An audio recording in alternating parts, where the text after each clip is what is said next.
Jessica, new tonight, a boil water advisory is in effect for a number of customers in New Jersey after a massive water main burst. Crews are still working at this hour to fix that 20-inch water main at M Lane and Woodbridge Avenue that broke earlier in Edison. Streets were flooded. Look at that video. As many as 20,000 people are reportedly without water. Several businesses also forced to close. The mayor says a senior center on Woodbridge Avenue will stay open until 1 a.m. for residents to use public bathrooms.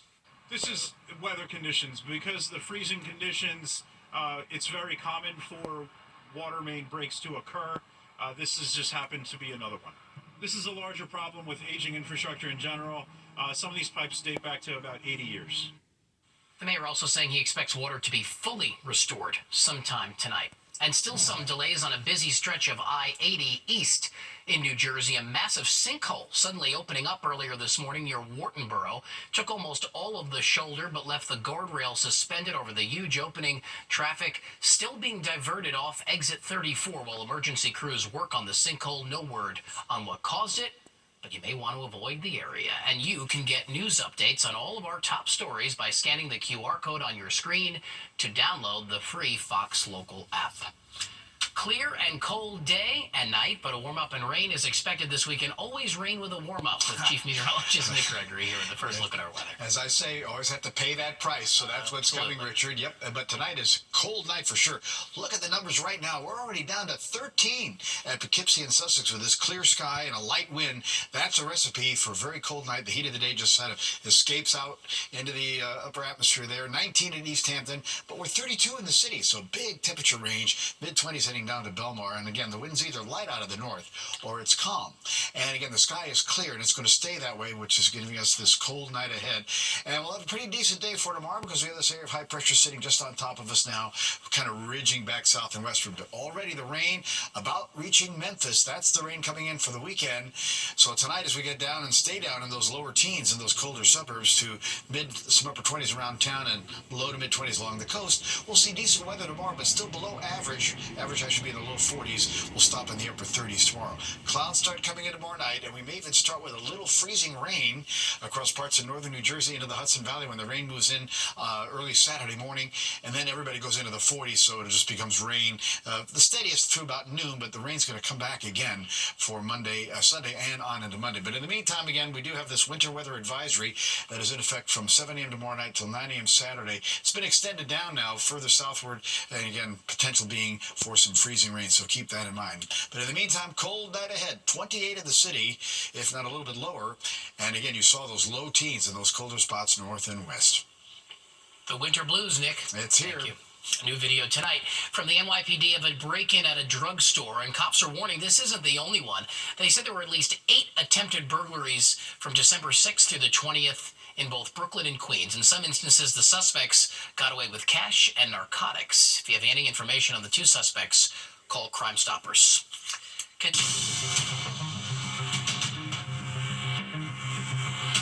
Congestion pricing now just 10 days away. And while some are dreading paying that controversial toll, there are discounts available for eligible drivers. Fox 5's Kendall Green live on the Upper East Side where those gantries are ready to start charging, but not everyone, Kendall.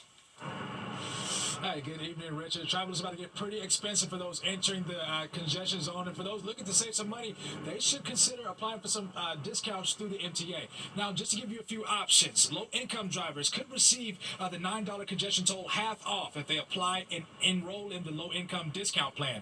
Now, it kicks in after the first 10 trips in a calendar month, cutting costs on all peak period trips after that. Now, to qualify, drivers must make no more than $50,000 annually or be enrolled in or qualify for government assistance. Now, also, low-income drivers who make under $60,000 a year may be eligible to receive a tax credit in the amounts of tolls paid. In addition to that, individuals with disabilities or health conditions preventing them from using mass transit can receive a disability exemption. Also on that list, entire businesses and organizations that transport people with disabilities like Access-a-Ride or ambulance services, even schools, if they operate within the congestion relief zone, can also benefit from those exemptions. Now, school drivers have been aware, well, most drivers have been aware of these options all along, and others saying they wish they would have learned about them much sooner. I heard about them, but Yo, listen, you want to live in Manhattan, you got to pay the cost, huh? That's really what it comes down to. Do you wish you would have known about that earlier? Definitely. I watch the news all the time. They didn't say nothing about that. Have you applied for discounts or exemptions for congestion pricing, and are you aware of them? Not yet. Now, among exemptions, emergency vehicles, buses, including school buses and those contracted with the city's Department of Education, could be exempt, as well as commuter vans licensed with the city's Taxi and Limousine Commission. Now, Governor Hoke will share today prices won't go up on said gridlock alert days as the MTA originally planned, and those are days singled out by the Department of Transportation, predicted to have more congestion than normal. In general, though, the overall consensus of the new toll hasn't really changed among most drivers. What are you thinking about the prices? If it doesn't reduce traffic, I'm not for it. I think they're too high for the average driver. Now, for some of those exemptions, the MTA is asking applicants to apply no later than Sunday. That's coming up very soon, as congestion pricing takes effect January 5th. That's the latest here on the Upper East Side. Kendall Green, Fox 5 News. Richard? It's almost here, Kendall. Thank you. And as we prepare for congestion pricing, the MTA says upgrades have been put on hold after lawmakers in Albany rejected their $65 billion capital plan. The sticking point is the $33 billion deficit that the MTA hoped would be filled during budget negotiations this year. The plan provided money to fix railroads, bridges and tunnels, subway stations, and upgrades to the LIRR. But now all of these will have to wait until a new funding plan is agreed on in Albany. The easiest way to do it is, so that we don't have to do this every year, is to come up with a percentage of the state budget that would be dedicated to the MTA's capital plan. In a statement, Governor Kathy Hochul criticized lawmakers, saying, quote, "We look forward to seeing their recommendations on which of these projects should be deprioritized and which revenue streams they are willing to propose." A trifecta of holidays all happening at the same time. Yesterday, we got to celebrate both Christmas and the start of Hanukkah, and today, it's Kwanzaa. Kwanzaa is a week-long celebration of African culture and community, and each day represents a different principle, from unity to faith. And for the next 6 days, the Brooklyn Children's Museum will hold the largest and longest-running Kwanzaa event in the city. In the community, celebrate Kwanzaa in a number of different ways. Today, here at the museum, we're focused on promoting unity across families and bringing them together for a number of different things. By the way, Christmas and the start of Hanukkah have fallen on the same day only 5 times since the year 1900. The last time was 2005. Happy Kwanzaa. On your mark, get set, reflect, and we get ready to say goodbye to 2024. A new poll finds that most Americans thought this year was just eh. Do you agree? And we've all heard of the color of the year, but what about flavor of the year? We've got the skinny on the sweet taste that's apparently going to be all the rage in 2025. Any guesses? You're watching the 10 o'clock news. So how do you rate the year 2024? A new poll out shows most people call it an average year. But as Fox 5's Meredith Gorman tells us, it wasn't all mediocre.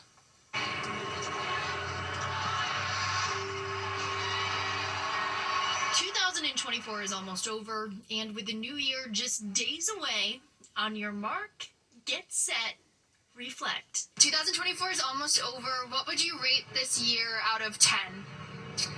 Well, I would rate it a strong 6. It's a year of learning for me. I've learned a lot, and I just look forward to a more positive 2025. What would you rate it? I would rate it maybe like a 8 or like a 7 out of 10. This has been a long year. I'm ready to move on. I would give it a 10. I got married in October. Christmas was great. No fights, so we're great. Excited for 2025, though. 10 out of 10. It turns out most Americans rate 2024 a solid 6.1. According to new numbers crunched by Talker Research. But when you look closer, 67% of us say 2024 was a year of personal growth. One thing that most New Yorkers we spoke to can agree on, though, they're looking forward to the new year. Every year on Earth, it's a good year. It's a good year. 2024 was great. 2025 is going to be even better. Hey, well, with 2024, 2025 right around the corner. We'll see what this new year has in store. Reporting on the Upper East Side, I'm Meredith Gorman, Fox 5 News. We shall see. Maybe a Mega Millions jackpot, because the buying frenzy is growing. The Mega Millions balloons to more than $1 billion.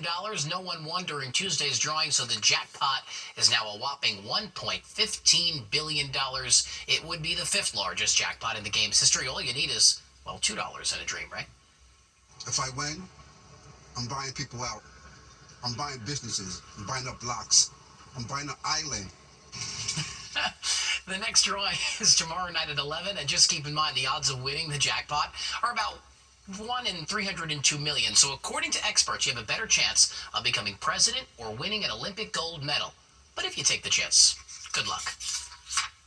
Move over pumpkin spice. Apparently there's a new favorite flavor for 2025, and it's popping up in everything from coffee to baked goods. Fox 5's Jennifer Williams has the skinny on brown sugar rising to the top. Forget the color of 2025. Brown sugar is the flavor of the new year. I'm very obsessed with desserts. I've actually seen it more in sweets. Like I've seen it in cookies and cakes and everything. So I love it. According to the Food and Beverage Trends Report, brown sugar is the taste of the town for the year ahead. The flavor is amazing. I don't know what it reminds me of, but it's like very comforting. It's very winter friendly, I would say. One of my biggest things that I make for Thanksgiving and Christmas is candy jams. Gotta have brown sugar in it, all the way. It's just universally, culturally, a really nice flavor. It has a lot of nuance depending what you do with it. You can heat it, and it's going to have a really nice aroma, and you can make it molten, and you can do lots of delicious things with it. Lisa Cohn is the owner of Park Avenue Nutrition in New York City and notes that brown sugar as a flavor profile is everywhere. Treats, coffee, even adult beverages. If you're going to make a drink and you're going to put a little bit of a scotch or bourbon or a whiskey, or you're going to make a homemade barbecue sauce, use a little bit of the good stuff and the real stuff and get your value from the flavor standpoint, because there's nothing like the real thing. There's also the nostalgia factor. Food reinvents itself, and we have a lot of memories attached to food that are generational, that are repeated throughout the generations. More than just a trend, a little bit of brown sugar can go a long way. Even though this is a sugar-based flavor, it does have a lot more going for it than a lot of the processed sugars, which do not have, say, the addition of molasses, which is what the difference is between brown sugar and white sugar. And why do you think it's making a comeback? I don't think it ever left. I think a lot of people put it in their coffee nowadays, a lot better than regular white refined sugar. So I think it's always been here. It's just it's a little more noticeable. On the Upper East Side, Jennifer Williams, Fox 5 News. I'll miss pumpkin spice, though. Well, everything's not coming up roses for Gypsy, the Broadway musical. Why there was no singing out Louise tonight?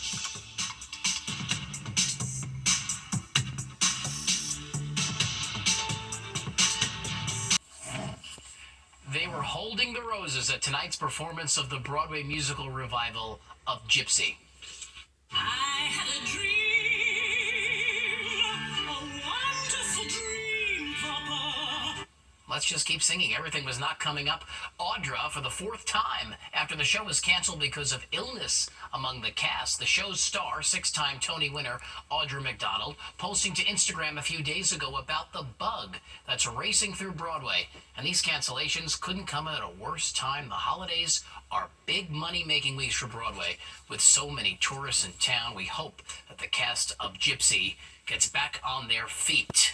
Time for weather now with Nick Gregory. If you're going out to the theater, dress warm. Oh, yes, for sure. We got a cold night out there tonight, and it'll be cold again tomorrow. Then we start to recover a little bit, but as we were talking about earlier, Richard and I were talking about the price we have to pay for that would be the rain coming in over the weekend. 36-24 today, so definitely way below the average of 42 and 31. But neither record in jeopardy. That record low down there at 3. That was back in 1914. Pretty sunrise, 719 down now, 435. Yes, we are picking up some daylight every day again now. 32, clear, north wind, or it's calm, humidity up there a little bit. strong pressure reading, but that clear sky and that light wind is going to set up for some very cold temperatures overnight. We already see that. Look at Sussex and Poughkeepsie again at 13. White Plains 23, 18 out in the Hamptons, right at the freezing mark for the city. Then we drop to the 20s, Newark on southward. All right, winds out of the north again, light or it's calm. And north-northeast wind will persist on into tomorrow.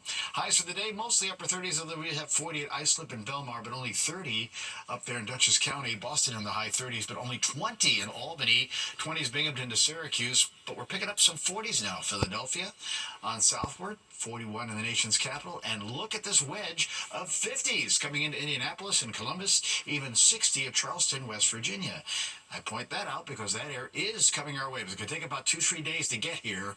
Once it does, you'll see, again, temperatures even in the 50s in the early part of next week, but with, again, umbrellas in action. All right, as we look at the satellite view, again, generally a clear sky. It's going to stay that way as the night goes along. As you look at the wide view, again, some clouds are off to the west here, but this is the rain off to the south that we're going to be on the lookout for. That rain, again, now spreading across parts of Arkansas down towards Louisiana.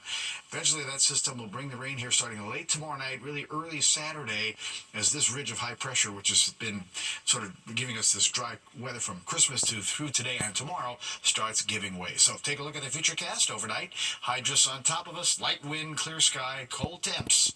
Tomorrow, beautiful day, sunshine, couple of clouds will appear, but more clouds come in tomorrow night. And already, again, Saturday morning, the rain is in play.